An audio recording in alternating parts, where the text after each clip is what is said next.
বিকালে চায়ের সাথে খাওয়ার জন্য এই নাস্তাটা করেছিলাম। আর এটা তৈরি করার পরে পরিবারের সবাই বলেছিল, যখন এত মজার একটা নাস্তা বানাবা তখন এত কম করে বানালে কেন, একটু বেশি করেই বানাতে পারতে। আসসালামু আলাইকুম, কেমন আছেন সবাই? আজকে আপনাদের সাথে শেয়ার করব মাত্র 25 টাকার সুজি দিয়ে দুর্দান্ত স্বাদের একটা নাস্তা, যেটা সবাই খেয়ে আপনাকে প্রশংসা করতে বাধ্য হবে। আর দেখতেই পাচ্ছেন নাস্তাগুলো কিন্তু কতটা ফুলকো ফুলকো হয়েছে। তো এই রেসিপিটি তৈরি করার জন্য চুলায় একটা প্যানে দিয়ে দিয়েছি 1.5 কাপ পরিমাণ পানি। তো পানি দিয়ে খুব ভালোভাবে ফুটিয়ে নিয়েছি।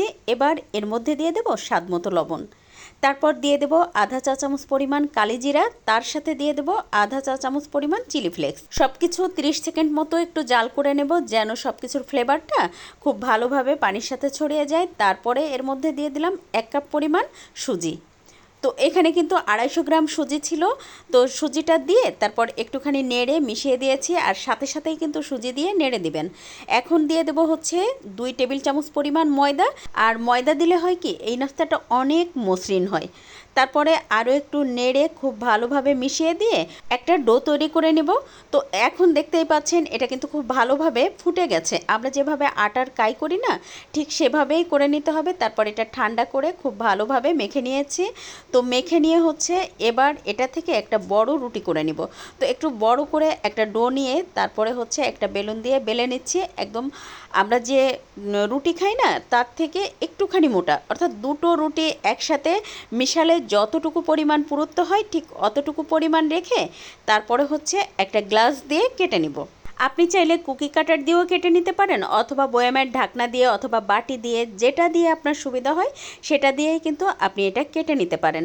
আর এই পিঠাটা কিন্তু আপনি চাইলে মিষ্টি দিয়েও করতে পারেন, এতে করে আপনার বাচ্চারাও অনেক খুশি হয়ে খেয়ে নেবে, বা বাচ্চাদের টিফিনেও দিয়ে দিতে পারেন। এটা কিন্তু অনেক মজার একটা নাস্তা। তো আমি হচ্ছে আজকে বিকালে চায়ের সাথে খাবো বলে হচ্ছে মিষ্টি দিয়ে করলাম না, এটা হচ্ছে ঝাল ঝাল করে সবাই পছন্দ করবে বলে এই জন্য ঝাল ঝাল করে করে নিয়েছি। তো এটা কিন্তু মিষ্টি দিয়ে যখন করা হয় সেটাও খেতে কিন্তু অনেক মজার হয়। তারপরে চুলায় আগেই তেল গরম করতে দিয়েছিলাম, তেল গরম করার পরে তারপরে একটা একটা করে পিঠা দিয়ে দিচ্ছি। তো এই পিঠাটা দেওয়ার আগে কিন্তু অবশ্যই তেলটা খুব ভালোভাবে গরম করে নেবেন, এতে করে এই নাস্তাটা একদম ফুলকো ফুলকো হবে। তো দেখতেই পাচ্ছেন আমি কিন্তু নাস্তাগুলো দেওয়ার পরে প্রত্যেকটা নাস্তা একদম ফুলে টইটুম্বুর হয়ে গেছে, তাই না? তো এভাবে যখন আপনি এই নাস্তাগুলো বানাবেন আর তেলে দেওয়ার পরে যখন ফুলে উঠবে, তখন আপনার নিজেরই ভালো লাগবে এই নাস্তাটা বানাতে।